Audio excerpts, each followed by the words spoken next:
So hello guys, welcome new मांगा के साथ हाजिर हूँ। बिना किसी देरी से वीडियो के अंदर आते हैं। कहानी की स्टार्टिंग में बताया जाता है कि हमारा मेन कैरेक्टर एक डीमन लॉर्ड है, जो कि ये भी बताया जाता है हमारा डीमन लॉर्ड का हमारे मेन कैरेक्टर पे पहले भी एक डीमन लॉर्ड था जिसका नाम था, जिसने अपनी सारी टेक्निक बुक के अंदर लिख दी थी। जो बुक का ढूंढ कर उसे पढ़ रहे के उसके बहुत ज़्यादा पावरफुल बन जाता था। उस बुक का पढ़ ले तो हमारा धरती लोग आपके मुट्ठी में होता है। और वही डीमन लॉर्ड बनने से पहले हमारे मेन कैरेक्टर को दे गया अपना बुक का फेस पर का बुक। और हमारा मेन कैरेक्टर ये ही है, और ये हमारा मेन कैरेक्टर है, आप पहचान लेना इसको। हमारा ये मेन कैरेक्टर डीमन लॉर्ड, इसका नाम तो मैजिक एम्पर होता है। लेकिन मैजिक एम्पर का हाथ को बुक बहुत अच्छा सा किसी को पता नहीं चला, लेकिन अब अचानक किसी को पता चल चुका है, इसलिए सब आ रहे इसको लेने के लिए। प्लेस का बाहर का सीन दिखाई जाता है, सब आ रहे होते हैं लेने। तभी हमारे मैजिक एम्पर का डिसेबल आते हुए कहता है कि भागते हुए होता है, एक डिसेबल होता है कि जो कि आता हुए कहता है कि माय लॉर्ड बुरी खबर है, बुरी खबर। हमारे जितने भी मार टूटे थे सबको मार दिया गया है, सबको। हमारा मेन कैरेक्टर कहता है अरे घबरा मत, पैनिक होने की तुम्हें ज़रूरत नहीं, क्योंकि बुक का फैसला मेरे हाथों में है। मैजिक एम्पर का लोता डिसेबल भी ये भी कहता है कि सातों एम्पर भी आ रहे हैं बुक का फैसला लेने के लिए। लेकिन हमारा मेन कैरेक्टर तब कहता है कि सातों एम्पर से मैं सबसे ज़्यादा ताकतवर हूँ, मुझे नहीं हरा सकते वो लोग। और मैजिक एम्पर सीट से ऊपर उठता है, बाहर महल से बाहर जाकर देखता है कि वो सारे लोग आते हुए कहता है कि बुक का फैसला हमारा बाल कर दो, मानकर। और मेन कैरेक्टर सोचने लगता है कि चीटी मेरे सामने आया बुक का फैसला रहने के लिए, इस तो हमारे सामने तो चीटी के बराबर। लेकिन पता नहीं मुझे तुम लोग मुझे किस ताकत से मुझे हराने के लिए चाहिए आए।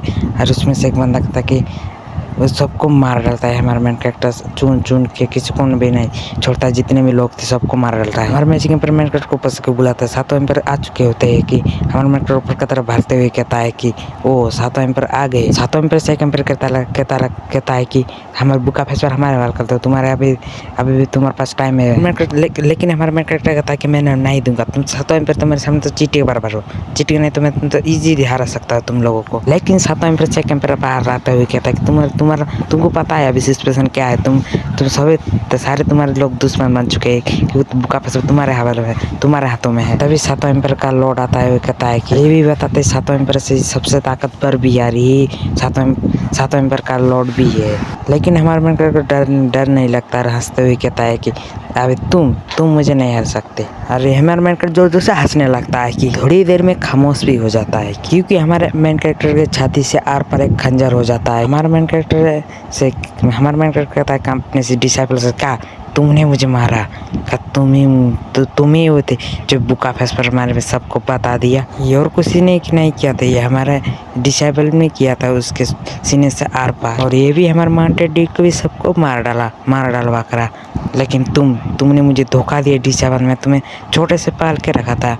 लेकिन माय लॉर्ड तुम्हारा टाइम पूरा हो चुका है, अब तुम्हें यहाँ पर नहीं जिंदा रहना चाहिए। लेकिन हमारा मेन कैरेक्टर कहता है कि तुमने क्यों धोखा दिया मुझे। हमारा मेन कैरेक्टर डिसेबल कहता है कि क्योंकि तुमने मुझे बुक का फैसला नहीं छूने दिया। लेकिन हमारा मेन कैरेक्टर इसलिए मुझे तुम मार रहे हो क्योंकि मैंने तुम्हें बुक नहीं छूने दिया। मेन कैरेक्टर कहता है कि ठीक है, मैं बुक का फैसला तुम्हें मैं नहीं लेने दूंगा और मैं भी ले लूँगा, क्योंकि मैं अपना बॉडी को सेल्फ डिस्क्राइब करने वाला हुआ, सबको यहीं पर मार लूँगा, मैं भी मरूंगा। और साथ ही हमारा मेन कैरेक्टर जोर से हंसने लगता है। मैं अपनी बॉडी को सेल्फ डिस्क्रिप्शन करने वाला, सबके साथ तुम भी मरोगे मेरे साथ भी। सातों में पर घबराते हुए कहते कि भागो नहीं तो हम भी मर जाएंगे इसकी चपेट में। साथ ही हमारा मेन कैरेक्टर अपनी बॉडी को सेल्फ डिस्क्राइब कर लेता है, जोर से एक लाइट निकलती है उसके बॉडी से और उससे धमाका होकर फूट जाता है। हमारे मेन कैरेक्टर की अगर मर जाए तो कहानी आगे कैसे बढ़ेगी, इसलिए हमारा मेन कैरेक्टर दूसरी दुनिया में एक आत्मा बन के घुस जाता है और एक लड़के के अंदर घुस जाता है। हमारा मेन कैरेक्टर मैजिक एम्पर एक बच्चे की बॉडी में घुस जाता है और हमारा मेन कैरेक्टर होश में आते हुए कहता है कि क्या मेरा पुनर्जन्म हो गया। और हमारा मेन कैरेक्टर निशान भी चमकता है जो कि मैजिक एम्पर के पास होता है कि माथे पे। तो गाइस इसी के साथ एपिसोड खत्म था। इसका पार्ट 2 चाहे तो आप लाइक से सब्सक्राइब कर देना। इस पर लाइक है मैं 50 का लाइक का, अगर इसमें हो जाता है इसको दोबारा से एक्सप्लेन करूँगा अच्छे से। तो बाय बाय।